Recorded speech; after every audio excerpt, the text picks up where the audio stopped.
Appuyez-vous sur Dieu. Shalom bien-aimés dans le Seigneur. Notre méditation du jour s'intitule « Appuyez-vous sur Dieu ». Première partie. Nous tirons notre texte en 2 Corinthiens 3,5 qui nous dit ceci.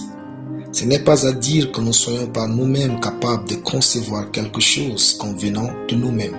Notre capacité, au contraire, vient de Dieu. Alléluia. En tant que croyant né de nouveau en Christ, il y a en vous une capacité divine à faire des choses qui ne dépendent ni de votre personne ni de vos talents. Ne vous jugez pas selon votre parcours terrestre. Il y a une dimension de Dieu à l'intérieur de vous qui peut faire des choses au-delà de votre niveau scolaire. Si vous pouvez juste l'imaginer avec nous un instant.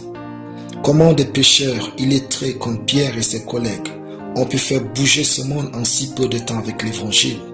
Comment un assassin notoire comme Paul a-t-il bien planté tant d'églises et écrit autant de révélations divines pour Dieu qui ont traversé des siècles? La réponse se trouve dans notre verset. Notre capacité, au contraire, vient de Dieu. Si seulement vous pouvez croire cette vérité de manière simple, ce monde sera très petit pour parler de vous et conter votre histoire. Dieu a mis sa capacité dans votre esprit pour que vous puissiez faire des merveilles. D'abord, l'apôtre Paul dit, ce n'est pas à dire que nous soyons par nous-mêmes capables de concevoir quelque chose comme venant de nous-mêmes. Il y a des choses que vous pouvez concevoir avec l'intelligence, mais il y a d'autres que vous concevez seulement avec votre esprit uni à Dieu. Ne dépendez pas juste de votre intelligence, dépendez de Dieu et croyez en vous. Soyez attentifs à ce qui est à l'intérieur de vous plus que ce qui se passe dans votre vie. Il y a de la divinité de Christ en vous. Il y a de la beauté en vous. Il y a de la gloire, de l'excellence et de l'autorité en vous.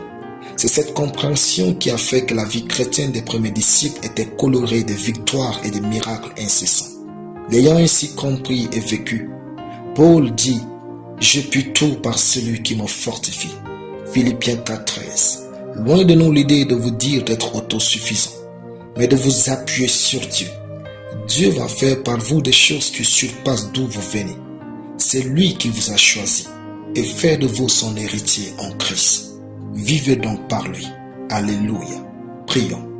Je déclare que toutes mes capacités viennent de Dieu. Je suis formidable et je fais des merveilles au nom de Jésus. Amen.